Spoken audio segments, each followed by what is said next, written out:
The International Cricket Council, or the ICC, are still licking their wounds from the T20 World Cup mishap. Some of the cricket was great, no doubt, but USA as a cricket host proved to be a failure. In fact, the ICC has had to bear financial losses because of this, so it's been a rather turbulent few weeks for them. And guess what? It feels like the waters will get choppier because the next destination is the ICC Champions Trophy set to take place in Pakistan next year. Look, it's exciting.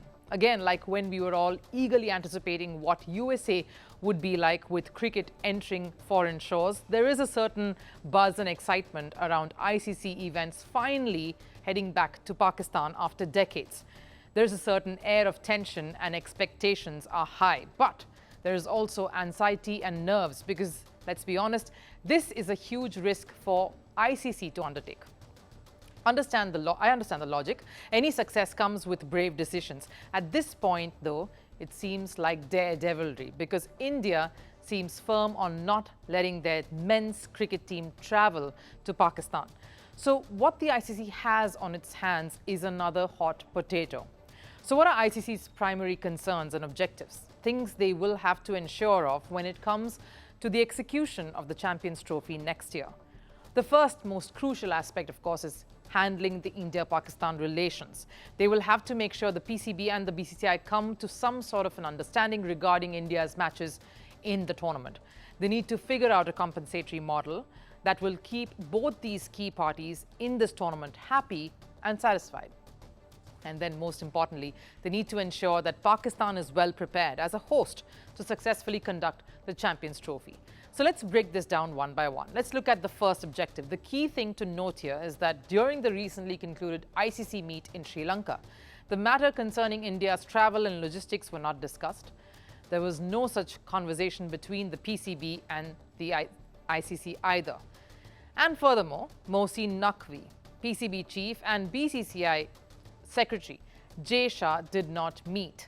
Of course, there was also news, and what we heard from coming out from the meeting was there was no point of having any discussion on the sidelines of the event because this isn't a bilateral series.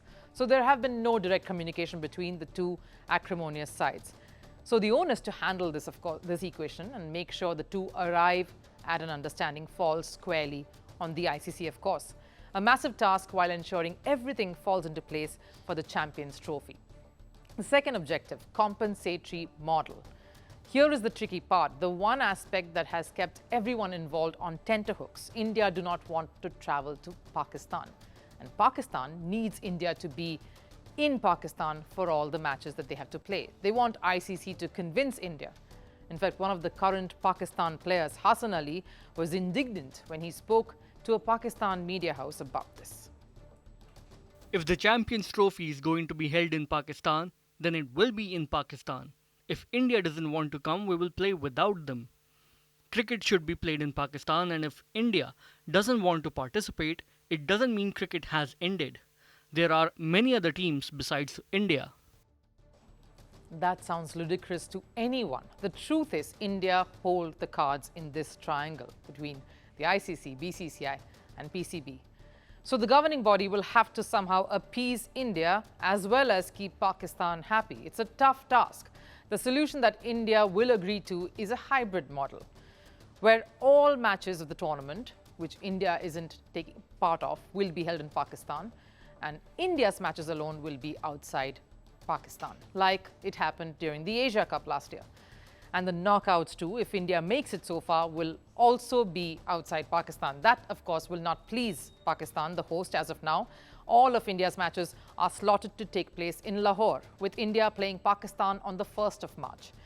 PCB will want the revenue of the entire tournament. So the latest we hear is ICC is willing to financially compensate Pakistan for this, give them the financial support they need, which brings me to objective number 3, ensuring Pakistan is prepared as a host.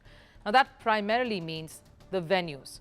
After the backlash ICC and USA cricket received over their ill-prepared venues, ICC is now more concerned Champions Trophy doesn't see a repeat of what happened at New York and Florida in particular. The 3 venues that Pakistan plan to host matches for the ICC Champions Trophy in are Lahore, Rawalpindi and Karachi. In fact, PCB came under a lot of flack when a match between New Zealand and Pakistan just some months ago got washed out in Rawalpindi. There was no roof, and poor infrastructure in the stadium meant fans were stranded in the rain, and of course all the seats made of cloth had gotten damp and soggy. Reports have come out saying the ICC has promised PCB $153 million to ensure the venues are renovated. A huge budget for doing so has been approved. ICC is trying its best to ensure there is no repeat of the T20 World Cup fiasco in any possible way. I'm pretty certain security would come up next, but that's for another day. For now, it seems like ICC is taking the onus to ensure the decision of theirs to give an ICC event to Pakistan next year do not backfire as well. Climate change is on our doorstep. It's time for a revolution to take root. And it starts with 1.4 billion Indians. It starts with one tree for humanity, one tree for Mother Earth, one tree for our future. Project One Tree, a News 18 network initiative.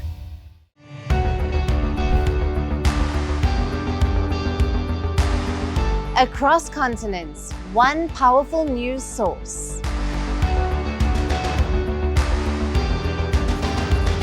Bringing you diverse perspectives on the issues that matter.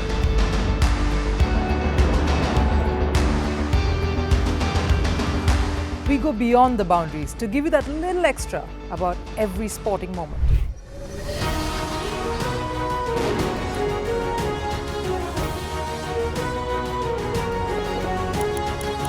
So thank you for making Firstpost 5 million strong. We're counting on your support, and you can trust us to bring you the news unfiltered and unvarnished.